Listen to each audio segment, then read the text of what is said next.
सभी श्रोताओं का हार्दिक अभिनंदन। लीजिए सुनिए मैक्सिम गोर्की द्वारा रचित कहानी महबूब। यह उन दिनों की बात है जब मैं शागिर्द की हैसियत से मास्को में रहता था। जिस जगह पर मैंने कमरा किराए पर लिया था वह पुरातन दौर की टूटी फूटी इमारत थी। उसमें बस यही एक फायदा था कि किराया बहुत कम था। मेरे सामने वाले कमरे में एक लड़की रहती थी जिसको औरत कहना ज्यादा मुनासिब होगा। वह कुछ ऐसे किस्म की औरत थी जिससे मेरा मतलब है किसी के किरदार के बारे में कुछ कहना अच्छी बात नहीं। आप खुद समझ जाएं। वह पोलैंड की रहने वाली थी। सब उसे टेरेसा के नाम से पुकारते थे। लाल बालों और लंबे कद वाली टेरेसा के चेहरे पर कशिश के साथ एक अजीब कशमकश भी होती थी। जैसे कि उसका चेहरा पत्थर से तराश कर बनाया गया हो। उसकी आंखों में बसी हुई चमक, टैक्सी ड्राइवर वाला रवैया और उसकी शख्सियत में नजर आती मर्दानगी, ये सब बातें मेरे अंदर एक डर पैदा करती थीं।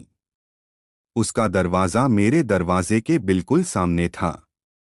जब भी मुझे यकीन होता कि वह घर में मौजूद है तो मैं अपना दरवाज़ा कभी भी खुला नहीं रखता था।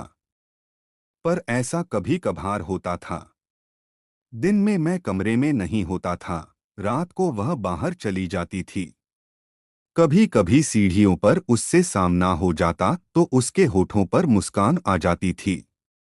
पर न जाने क्यों मुझे उसकी यह मुस्कान व्यंग्यात्मक लगती। दो तीन बार मैंने उसे नशे की हालत में दरवाजे के पास खड़े देखा। उसके बाल खुले हुआ करते, आंखों में उदासी और वीरानी और होठों पर वही कटक पूर्ण मुस्कान। ऐसे मौक़ों पर वह मुझसे कुछ न कुछ जरूर कहती थी। क्या ख्याल है मेहरबान शागिर्द। और फिर उसकी असभ्य हंसी गूंजने लगती थी जो उसके लिए मेरे दिल में बसी नफरत में और इजाफा कर देती। इस तरह की मुलाकातों और वाक़यों से बचने के लिए मैं अपना कमरा भी बदलने को तैयार था। पर दिक्कत यह थी कि दूसरा कोई कमरा खाली नहीं था। दूसरी बात यह है कि मेरे कमरे की खिड़की से बाहर जो हसीन नज़ारा दूर दूर तक नजर आता था वह सुविधा हर कमरे में न थी। इसलिए मैं दिल में व्यथित होते हुए भी बस खामोशी से उसे बर्दाश्त करता रहता था। एक दिन खाट पर लेटा कमरे की छत को घूर रहा था और कक्षा में गैर हाजिर होने का बहाना ढूंढने में व्यस्त था। तब दरवाज़ा खुला और टेरेसा तेजी से भीतर दाखिल हुई। बादशाही बरकरार हो जनाब शागिर्द, उसने अपनी सख्त आवाज में कहा। क्या बात है? मैं उठकर बैठ गया। उसके चेहरे पर मुझे परेशानी और एक भीतरी उलझाव दिखाई दे रहा था। ये उसके व्यक्तित्व के विपरीत कुछ अजीब लक्षण थे। देखो, टेरेसा शब्दों को तोलते हुए कहने लगी। मुझे मुझे मैं एक निवेदन लेकर आई हूं। मैं खाट पर बैठे उसे देखता रहा। मैंने सोचा, या मौला, ये तो मेरे पास किरदार पर होने वाला हमला है। हिम्मत कर नौजवान, हिम्मत से काम लो। टेरेसा वहीं दरवाजे पर खड़े खड़े कहने लगी। मैं एक खत भेजना चाहती हूँ, मेरा मतलब है एक पत्र लिखवाना चाहती हूँ। बस यही बात है। उसकी आवाज आश्चर्यजनक रूप से बहुत ही नर्म, डरी हुई और गुजारिश करती हुई लगी। मैंने दिल ही दिल में खुद पर लानत भेजी और बिना कुछ कहे उठकर लिखने वाली मेज के पास रखी कुर्सी पर जा बैठा। मैंने कहा, बैठो और लिखवाओ। वह चुपचाप चलते हुए दूसरी कुर्सी पर सावधानी से बैठी। उसके बाद उसने मेरी ओर इस तरह देखा जैसे कोई बच्चा गलती करने के पश्चात शर्मसारी से देखता है।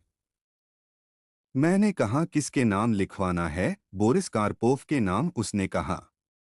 वह वारसा में रहता है, तीसरे मरकजी रोड के फ्लैट नंबर 312 में। जी कहिए, क्या लिखवाना है मेरे प्यारे बोरिस? उसने कहना शुरू किया।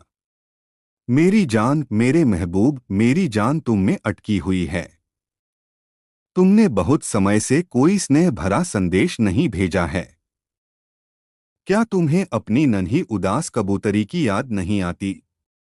फ़कत तुम्हारी टेरेसा। मैंने बड़ी मुश्किल से अपने आप को ठहाका लगाने से रोका। नन्ही उदास कबूतरी, यानी आप खुद सोचिए, कबूतरी का कद 6 फुट हो सकता है। उसके हाथ पत्थर की तरह सख्त हो सकते हैं।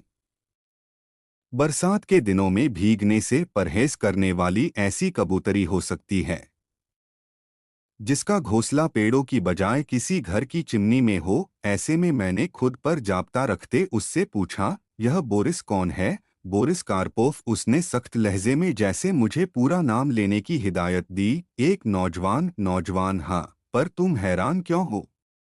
क्या मुझ जैसी लड़की का कोई नौजवान महबूब नहीं हो सकता? मैंने उसे गौर से देखा। वह जो खुद को लड़की कहने पर तुली हुई थी, उसका भला क्या इलाज हो सकता है?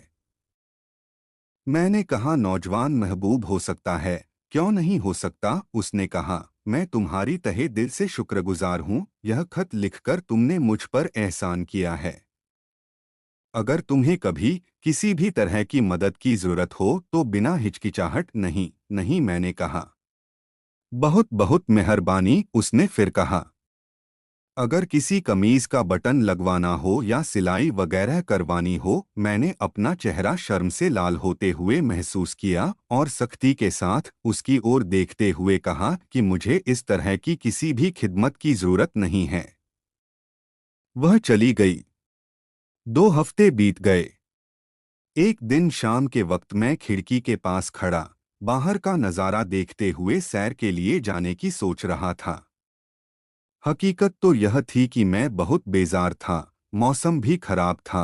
बाहर जाकर कुछ सुकून हासिल करने की गुंजाइश कम ही थी। उस कशमकश का कोई हल निकले, यही सोच बेजार कर रही थी। उस वक्त कोई और मसरूफियत भी नहीं थी। उसी वक्त दरवाज़ा खुला और कोई अंदर चला आया। मेहरबान शागिर्द, तुम्हें कोई व्यस्तता तो नहीं है? मैंने मुड़कर टेरेसा को देखा। उसके अंदाज में वही नरमी और वही गुजारिश थी। मैंने कहा, नहीं, ऐसी कोई बात नहीं। क्या काम है?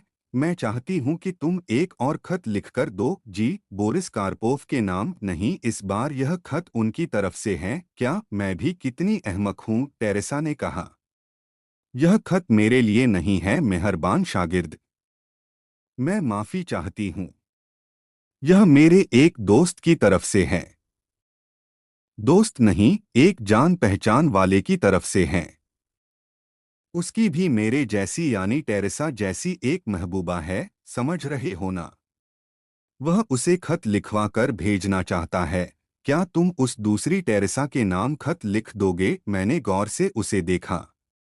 उसके चेहरे पर परेशानी थी और उसके हाथ कांप रहे थे। धीरे धीरे बात कुछ समझ में आने लगी।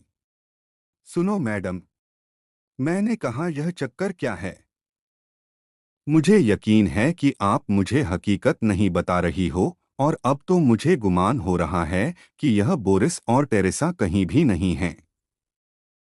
आप इस गोरख धंधे से मुझे दूर ही रखें। मुझे माफ कीजिए, उम्मीद है कि आप मेरी बात भली भांति समझ गई होंगी। मैं ऐसी दोस्ती हरगिज भी बढ़ाना नहीं चाहता। मेरी बात सुनकर वह भयभीत हो गई।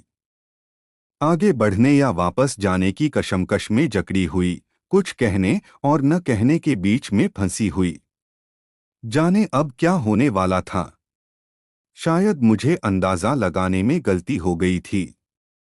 शायद बात कुछ और थी। मेहरबान शागिर्द, उसने कहा और फिर अचानक खामोश हो गई। उसने अपनी गर्दन हिलाई, मुड़कर दरवाजे की ओर चलने लगी। दरवाजे के पास पहुंचकर क्षण भर के लिए रुक गई और फिर बाहर निकलकर चली गई। मैं गुस्से और शर्मिंदगी की हालत में परेशान था। बाहर गैलरी से उसके दरवाजा खुलने और धमाके से बंद होने की आवाज आई। वह निश्चिंत ही बहुत गुस्से में थी। मैंने दिल ही दिल में खुद को कोसा और उसके पास जाकर उसे मनाकर अपने कमरे में ले आकर उसकी मर्जी के अनुसार खत लिखने का फैसला किया। उसके कमरे का दरवाजा खोलकर भीतर गया। वह कुर्सी पर सर झुकाए बैठी थी। सुनो, मैंने कहा। मेरी आवाज सुनते ही वह उछलकर खड़ी हो गई। उसकी आंखें लाल थी। वह तेजी से मेरी ओर आई, मेरे कंधे पर हाथ रखकर दर्द भरे स्वर में कहा, मैं नहीं सुनूंगी, तुम सुनो। वह बोरिस कहीं भी न हो और ये टेरेसा मैं भी कहीं न रहूं। उससे तुम्हें क्या फर्क पड़ता है? क्या कागज पर कलम चलाना तुम्हारे लिए मुश्किल काम है? कहो। मान लो कि न कोई बोरिस है, न ही कोई टेरेसा है। इससे अगर तुम्हें खुशी मिलती है तो खुश हो जाओ। मैं हैरानी से उसकी ओर देखता रहा। माफ करना, मैंने कहा, यह सब क्या है? क्या तुम यह कहना चाहती हो कि कोई बोरिस नहीं है और न ही कोई टेरेसा है? टेरेसा तो मैं हूं। मेरी समझ में कुछ भी नहीं आया। मैं उसके चेहरे को ताकता रहा और सोचता रहा कि न जाने हम दोनों में से पागल कौन है। वह खुद को संभालते हुए एक तरफ हो गई और मेज की दराज खोलकर कुछ ढूंढने लगी। फिर एक कागज का टुकड़ा लेकर मेरी तरफ आई। तुम्हारे लिए मेरी खातिर बोरिस को खत लिखना इतना ही मुश्किल काम था तो यह लो, कहते हुए उसने वह कागज का टुकड़ा मेरे मुंह पर दे मारा। यह वही खत है जो तुमने बोरिस के नाम लिखा था। मैं किसी और से लिखवा लूंगी। मैं उसकी ओर बस देखता ही रहा। फिर कहा, देखो टेरेसा, इन सब बातों का मतलब क्या है? तुम किसी और से खत क्यों लिखवाओगी जबकि मैं बोरिस के नाम का खत तुम्हें लिखकर दे चुका हूं जो तुमने उसे भेजा ही नहीं है? कहा, नहीं भेजा, उसने कहा। बोरिस को डोट। मैं चुपचाप खड़ा रहा। कोई बोरिस नहीं है, उसने चिल्लाते हुए कहा। पर मैं चाहती हूं कि वह रहे। मैंने बोरिस के नाम खत लिखवाया तो उसे किसी को क्या नुकसान पहुंचा? अगर वह इस दुनिया में कहीं भी मौजूद नहीं है तो उससे क्या फर्क पड़ता है? उसने वहशत की हालत में कहा। मैं उसके नाम का खत लिखवाती हूं तो मुझे लगता है कि वह कहीं मौजूद है और फिर मैं एक खत उसकी ओर से अपने लिए लिखवाती हूँ और फिर उसका जवाब लिखवाती हूँ। उसकी आंखों से अविरल आंसुओं की धार बह रही थी। तुम बोरिस की तरफ से वह खत लिख देते तो मैं किसी और से पढ़वा लेती और फिर सोचती कि बोरिस, मेरा महबूब, कहीं मौजूद है। वो लिखे हुए खत मेरे पास रहते, उन्हें सुनकर और लिखवाकर अपने भीतर एक नई दुनिया आबाद करके इस मक्कार और बदसूरत दुनिया की कड़वाहटों को कम महसूस करती। इसमें तुम्हारा या किसी और का या इस दुनिया का क्या बिगड़ता? मैं गर्दन झुकाए खड़ा रहा जैसे कोई गुनहगार अदालत में खड़ा रहता है और मैंने आंखों में भर आए आपको रोकने की कोशिश भी नहीं की।